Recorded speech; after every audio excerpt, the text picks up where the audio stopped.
Okay, good morning students. Welcome on the platform of RPS online classes.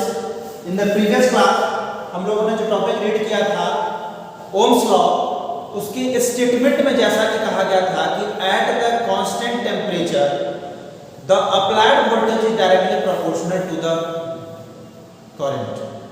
यहाँ इस statement को जैसे देखिए कुछ स्टूडेंट जिसको अपने कॉन्सेप्ट को क्लियर करने के लिए कुछ क्यूरियोसिटी थी, जो जानने के लिए उसने इस क्वेश्चंस को कुछ पूछा, तो वहां पर actually the meaning of proportionality, जो प्रोपोर्शनलिटी साइन है उसका जो मीनिंग है कि अगर हम यह कहते हैं कि H is directly proportional to T, ठीक है, इसका मतलब है कि अगर हीट जो है जैसे जैसे बढ़ेगा तो उसका टेम्परेचर भी वैसे वैसे बढ़ेगा। या कोई यह कहता है कि T is directly proportional to T, मतलब टेम्परेचर जैसे जैसे बढ़ रहा होगा वैसे वैसे हीट भी बढ़ेगा। यह दोनों ही स्टेटमेंट क्लियर है, इसमें कोई प्रॉब्लम नहीं है कि इस स्टेटमेंट को ऐसा लिखने से कोई हमें ऑब्जेक्शन क्रिएट हो रहा है या कंफ्यूजन क्रिएट हो रहा है, ऐसा कुछ भी नहीं है, ठीक है।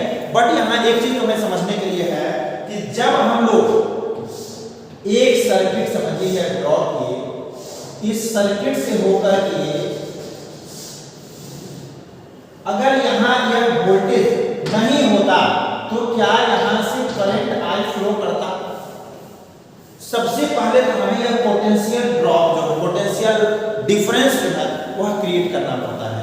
अगर यह पोटेंशियल नहीं क्रिएट किया जाए, वोल्टेज सोर्स नहीं अप्लाई किया जाए, तो यहाँ करंट के फ्लो करने की बात ही नहीं होगी, ठीक है। ये और आगे की क्लासेस में जब तुम आओगे तो उस वक्त में बहुत सारे ऐसे कॉन्सेप्ट्स होंगे जिसके बेसिस पर हम क्लियर कर पाएंगे। बट अभी in this class up to class 10 it is not enough, it is enough to explain about the relation between this voltage and this current is depending upon the factors like resistance or resistive property of the material. इस current का जो value है वो उस material के resistance पर depend कर रहा है, जो ओम्स लॉ में कहा गया था कि एट कांस्टेंट टेम्परेचर, यहाँ यह करंट का वैल्यू जो होगा वो इस वोल्टेज पर डिपेंड करेगा। मतलब वोल्टेज हम जैसे जैसे बढ़ाएंगे वैसे वैसे करंट का वैल्यू बढ़ता रहेगा। तो यह करंट किस पे डिपेंड कर रहा है? यह वोल्टेज पर डिपेंड कर रहा है। अगर हम 2.5 वोल्ट दें तो यहाँ करंट का वैल्यू 0.5 एम्पियर होगा। यहाँ हम अगर इसको 5 वोल्ट कर दें तो वहाँ पर 2 एम्पियर हो जाए, 3 एम्पियर हो जाए, यह बढ़ता जाएगा। किस पे डिपेंड करेगा? Due to that reason, it is important to write like this कि V is directly proportional to R, ठीक है। और ये प्रोपोर्शनलिटी का मीनिंग ही हो जाता है कि अगर V I के प्रोपोर्शनल है तो I भी V के प्रोपोर्शनल होगा, ठीक है। तो इसलिए इसमें कंफ्यूज होने की जरूरत नहीं है, बस इतना समझिए कि जो value of current that will depend upon the value of voltage, potential difference, okay. अब नेक्स्ट इस क्लासेस में हम लोग पढ़ रहे हैं उसमें एक इम्पोर्टेंट मैटर इस तरीका से है कि अभी हम लोगों ने ओम्स लॉ के अनुसार जो हम लोगों ने पढ़ा V is equals to I R, और यहाँ से R is equals to V by I हमें मिला, ठीक है। R equals to V by I जो हमें मिला, इस R is equals to V by I को अगर देखें तो यह क्या दे रहा है? यह R रेजिस्टेंस ही तो है, यह V वोल्टेज ही तो है, और यह I current through the circuit ही तो है, ठीक है। और इस रेजिस्टेंस को अगर यहाँ ओम्स लॉ के हेल्प से डिफाइन किया जाए तो हम लोग कह सकते हैं the resistance of a conductor is the ratio of voltage to the current flowing through that circuit, ठीक है। तो यहाँ और इसी को हम लोगों ने जो डिफाइन किया था उस क्लास में कि resistance is the property of any material by which it can opposes the flow of charge through itself, किसी भी प्रॉपर्टी, किसी भी कंडक्टिंग मटेरियल की या किसी भी मटेरियल की प्रॉपर्टी है रेसिस्टेंस, जिसके हेल्प से वह अपोज करता है चार्ज के फ्लो, ठीक है, इसे हम लोग रेसिस्टेंस कहते हैं।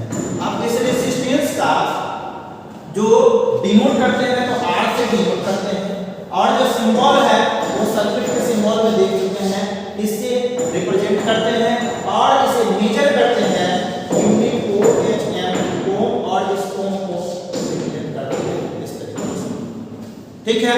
दूसरी बात, यह कितने भी लेंथ का कुछ भी हो उसे हम लोग रेसिस्टेंस बोलेंगे, बट जब वैल्यू ऑफ रेसिस्टेंस, ठीक है, value of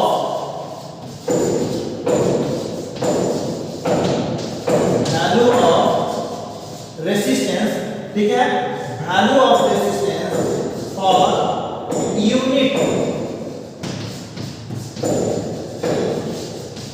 unit length and unit cross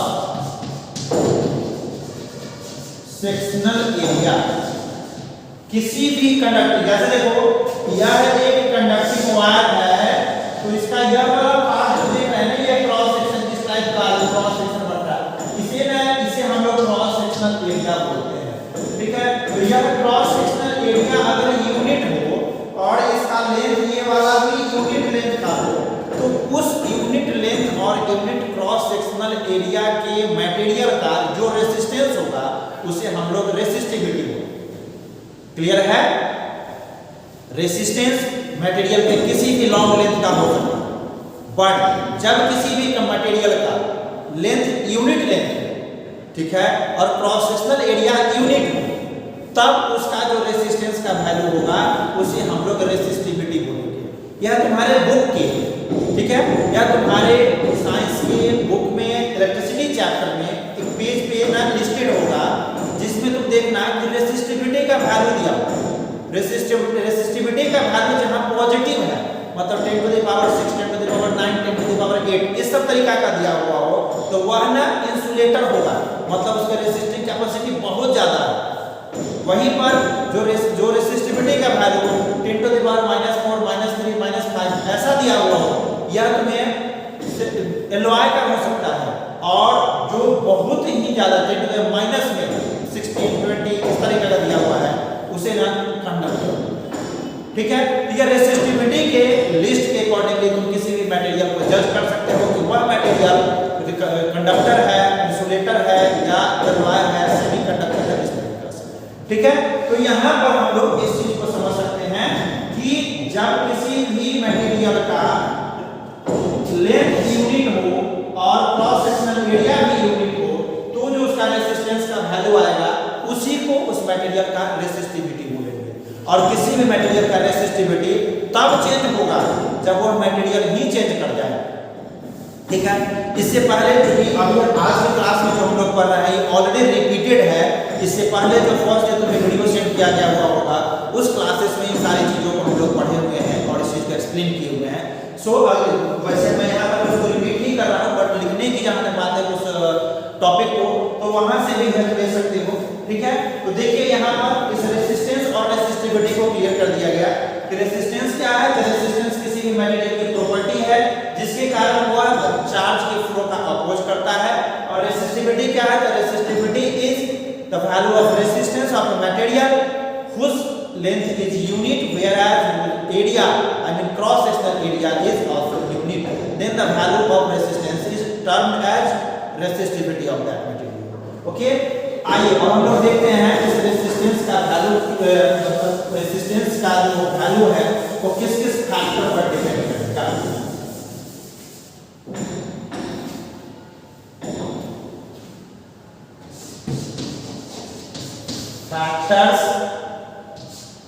Factors upon which the value of resistance will depend. Factors upon which the value of resistance will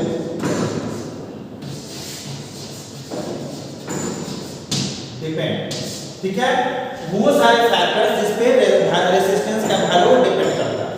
देखिए क्या है, सबसे पहली बात, अगर कोई कंडक्टर है इस तरीका से, या देखो तो इसका ये वाला पार्ट इसे हम लोग लेंथ बोले, और यह जो देख रहे हैं राउंड जो है, जैसे कोई भी यहाँ पर कोई ऐसा कुछ एग्जांपल हम नहीं बता सकते इसमें, जैसे यह जो देख रहे हैं इसका ये वाला पार्ट, क्योंकि वायर का ना कुछ थिकनेस होता है, और उस थिकनेस के अराउंड जो यह पार्ट जो दिख रहा है, इससे हम लोग उसका क्रॉस सेक्शनल एरिया, मतलब उससे जब कट करें, टू पार्ट्स में डिवाइड करें, सेक्शंस करें, तो एक एरिया को टच करता हुआ हमारा नाइफ जाएगा, उसे हम लोग उसका क्रॉस सेक्शनल एरिया बोलते हैं।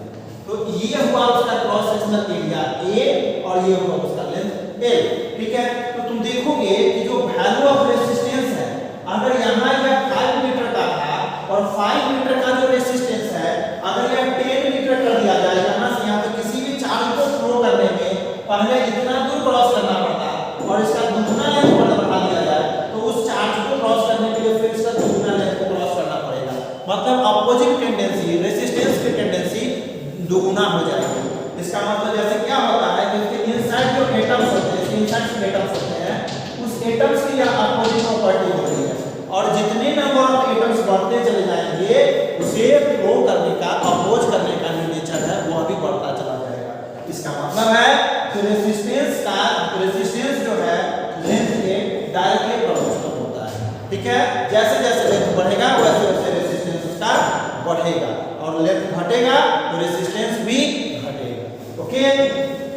अब देखिए यह जो क्रॉस सेक्शनल एरिया देख रहे हो, पहले इतना ही दूर था चार्ज को फ्लो करने का, लेकिन इसके एरिया को अगर बढ़ा देते हैं, ठीक है, तो इतना दूर उसको एरिया मिल रहा है उसको फ्लो करने के लिए। इसका मतलब है कि जब एरिया मतलब क्रॉस सेक्शनल एरिया बढ़ जाएगा, तो उसका रेजिस्टेंस का टेंडेंसी जो है घट जाएगा। तो यह रेजिस्टेंस जो है वह inversely proportional to the area, ठीक है। और इस थ्रू आउट द ऑपरेशन एक ऐसा फैक्टर जो कांस्टेंट होगा, वो इसका रेसिस्टिविटी होगा। तो हम लोग यहाँ से इस प्रोपोर्शनलिटी कांस्टेंट को अगर हटा देते हैं, इस प्रोपोर्शनलिटी साइन को हटा देते हैं, तो एक प्रोपोर्शनलिटी कांस्टेंट हमें ऐड करना पड़ेगा, जिसके बेसिस पर कंबाइनली अगर हम देखें तो R directly proportional to L by A, ऐसा लिख सकते हैं, ठीक है, कि रेजिस्टेंस लेंथ के डायरेक्टली प्रोपोर्शनल होगा और एरिया के इनवर्सली प्रोपोर्शनल होगा। और इस प्रोपोर्शनलिटी साइन को भी अगर रिमूव कर देना चाहते हो, तो चूंकि इस मटेरियल का जब तक मटेरियल नहीं बदलेगा तब तक कांस्टेंट रहने वाला जो चीज है, जो फैक्टर है, वो इसका रेसिस्टिविटी है। तो हम लोग लिख सकते हैं R is equals to rho into L by A, ठीक है। या रो रेसिस्टिविटी है, L लेंथ है, और R रेसिस्टेंस है, और A क्रॉस सेक्शनल एरिया है, ठीक है। तो ये हुआ उस रेसिस्टेंस के वैल्यू को अल्टर करने वाले फैक्टर्स। यहाँ पर L क्या है, तो L लेंथ है, L जो है लेंथ है, A क्या है, A क्रॉस सेक्शनल एरिया है,